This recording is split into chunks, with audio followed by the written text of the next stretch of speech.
Hello दोस्तों, राम राम सभी को। स्वागत है आप सभी को मेरे YouTube चैनल भक्ति गंगा वाईटी में।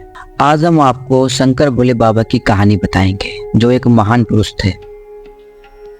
शंकर भोले बाबा एक ऐसे महापुरुष हैं जिनकी कहानी दर्द और समर्पण से भरी हुई है। उन्होंने अपने जीवन में कई कठिनाइयां देखी हैं, लेकिन उनका विश्वास कभी नहीं टूटा। यह कहानी एक ऐसी घटना पर आधारित है जब उन्हें अपने और अपने भक्तों के लिए एक बड़े संकट का सामना करना पड़ा। शंकर बाबा की बाल्यावस्था। शंकर बाबा का जन्म एक छोटे से गांव में हुआ। उनकी मां एक भक्त और प्रशंसक थी, जो हमेशा उन्हें भक्ति की महत्ता समझाती थी। उन्होंने छोटी उम्र से ही तपस्या और साधना शुरू कर दी थी। उनका मन हमेशा भगवान के लिए त्रस्त था, लेकिन बचपन के दिन कभी आसान नहीं होते। उनके परिवार में आर्थिक कठिनाइयां थी और उनकी मां की सेहत भी अच्छी नहीं थी। इस दर्द भरे परिवेश ने उन्हें और मजबूत बनाया। बाबा ने समझा कि दर्द के बिना जीवन का असली उद्देश्य नहीं समझा जा सकता। उन्होंने हर समय भगवान का स्मरण किया और अपनी मां का सहारा बनने की कोशिश की। बड़े होने पर शंकर बाबा ने अपने आश्रम में विशेष साधना शुरू की। उन्होंने प्रतिदिन तपस्या की, लेकिन दुनिया का दर्द उन्हें कभी भूलता ही नहीं। गांव के लोग उनकी मजाक उड़ाते थे, उनकी साधना पर हंसते थे, लेकिन उन्होंने कभी हार नहीं मानी। एक दिन जब वे गुफा में तपस्या कर रहे थे, उन्हें एक विशेष दृष्टि मिली। उन्होंने समझा कि दर्द उनका सहारा है, उन्हें उनके मार्ग पर आगे बढ़ने में मदद करेगा। इस दृष्टि ने उन्हें और मजबूत बनाया। एक दिन गांव में एक भक्त रमेश आया। उसका परिवार भारी आर्थिक समस्याओं से जूझ रहा था। रमेश ने शंकर बाबा से मदद मांगी।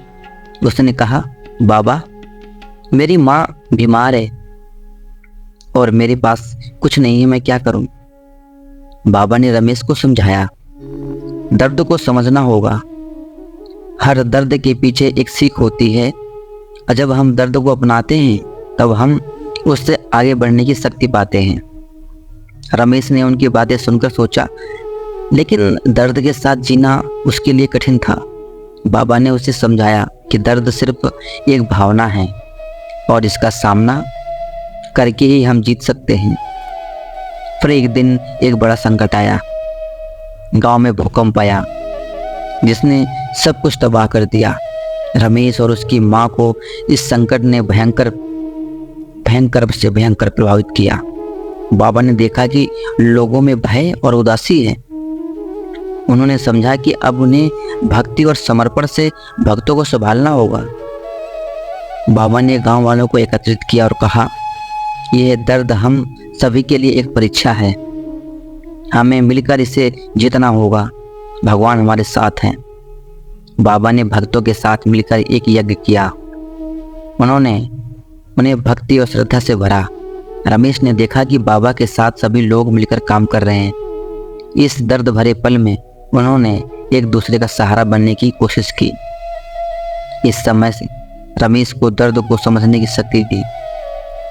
बाबा ने रमेश से कहा, यह दर्द हमें मजबूत करेगा, इससे हम भगवान के और करीब जा सकते हैं। इस भूकंप के बाद गांव में एक नए जीवन का प्रारंभ हुआ। लोगों ने एक दूसरे का सहारा बनाया और रमेश की मां थोड़ी ठीक हुई। बाबा ने उन्हें दिखाया कि दर्द के पीछे एक नया जीवन है। रमेश ने समझा कि दर्द को अपनाकर ही वह जीवन में आगे बढ़ सकता है। बाबा की कहानी गांव में फैल गई। उनका दर्द उन्हें और मजबूत बनाया और उन्होंने अपने भक्तों को दर्द से लड़ने की शक्ति दी।